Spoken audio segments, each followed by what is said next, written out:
प्रधानमंत्री नरेंद्र मोदी और राष्ट्रपति पुतिन ने एक ही दिन में डोनाल्ड ट्रंप की सनक का तगड़ा इलाज कर दिया है। डोनाल्ड ट्रंप ने रूस और भारत को मरी हुई अर्थव्यवस्था बोलकर गाली दी थी। भारत और रूस को टैरिफ की धमकी दी थी। लेकिन पीएम मोदी और पुतिन ने कुछ ही सेकंड्स का बयान देकर पूरा बदला ले लिया और डोनाल्ड ट्रंप की अकड़ निकाल दी। सबसे पहले पुतिन ने कहा कि कैमरे के आगे नाटक करने से शांति या कोई डील नहीं मिलती।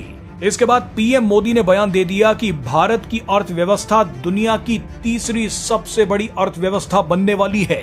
हम वही खरीदेंगे और बेचेंगे जिसे बनाने में भारत का पसीना लगा है। राष्ट्रपति पुतिन और पीएम मोदी दोनों का बयान हम आपको आगे सुनवाएंगे, लेकिन उससे पहले ये देख लीजिए कि कैसे डोनाल्ड ट्रंप के खिलाफ अब अमेरिका में ही बगावत शुरू हो गई है। एक रिपोर्ट के मुताबिक अमेरिका की 50% जनता को डोनाल्ड ट्रंप पर भरोसा नहीं है। दुनिया के साथ साथ अब डोनाल्ड ट्रंप अमेरिका में भी अनपॉपुलर हो रहे हैं। इसके अलावा 61% अमेरिकियों का मानना है कि जिस वक्त हमारी अर्थव्यवस्था खुद बुरी हालत में है, उस वक्त डोनाल्ड ट्रंप सिर्फ टैरिफ की बातें करके जनता को बरगला रहे हैं। 70% अमेरिकियों को लगता है कि डोनाल्ड ट्रंप महंगाई कम करने की बातें तो कर ही नहीं रहे। अमेरिका में नौकरियां मिलना मुश्किल हो गया है। अमेरिकी जनता का यह भी मानना है कि डोनाल्ड ट्रंप की पॉलिसीज की वजह से उनकी इनकम में कोई बढ़ोतरी नहीं हुई है। एक रिपोर्ट में तो यहां तक कहा गया है कि टैरिफ वॉर के चलते अमेरिका के बाजारों में अब कई चीजें महंगी हो जाएंगी। इनमें भारतीय दवाइयां भी शामिल हैं। टैरिफ वॉर के चलते अमेरिका के एक आम परिवार को लगभग $2,400 का नुकसान हो सकता है। कम आय वाले परिवारों को लगभग $1,300 का नुकसान होगा, तो वहीं ज्यादा आय वाले परिवारों को $5,000 तक का नुकसान हो सकता है। बताइए, डोनाल्ड ट्रंप भारत और रूस की अर्थव्यवस्था को तो गाली दे रहे हैं, लेकिन अमेरिका की जो अर्थव्यवस्था पटरी से उतरी हुई है उसके बारे में कुछ नहीं बोल रहे। हालांकि ट्रंप अमेरिका की अर्थव्यवस्था पर चुप है, लेकिन अमेरिका की जनता अब चुप नहीं बैठ रही।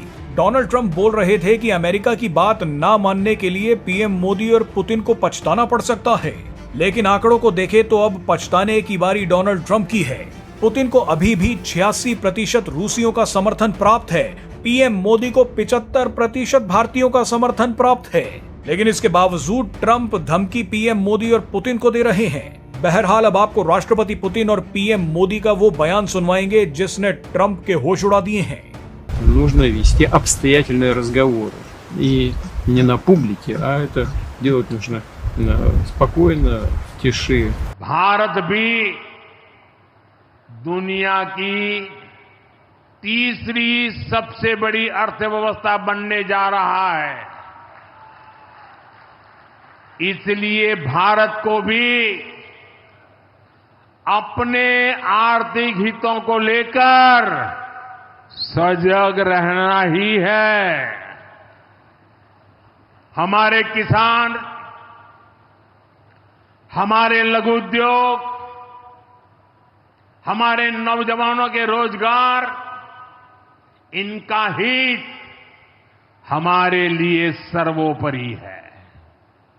सरकार इस दिशा में हर प्रयास कर रही है, लेकिन देश के नागरिक के रूप में भी हमारे कुछ दायित्व है। और ये बात सिर्फ मोदी नहीं, हिंदुस्तान के हर व्यक्ति ने दिन में हर पल बोलते रहना चाहिए, दूसरे को कहते रहना चाहिए। जो देश का भला चाहते हैं, जो देश को तीसरे नंबर की इकोनॉमी बनाना चाहते हैं, ऐसा कोई भी राजनीतिक दल हो, कोई भी राजनेता हो, उसने अपने संकोच को छोड़ करके देश हित में हर पल, हर बार, हर जगह देशवासियों के अंदर एक भाव जगाना होगा, और वो है हम स्वदेशी का संकल्प लें। अब हम कौन सी चीजों को खरीदेंगे, कौन से तराजू से तोलेंगे? मेरे भाइयों बहनों, मेरे देशवासियों, अब हम कुछ भी खरीदें, तो एक ही तराजू होना चाहिए।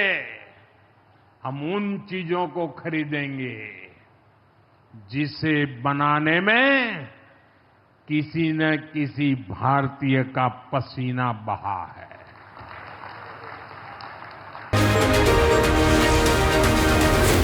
Zee News.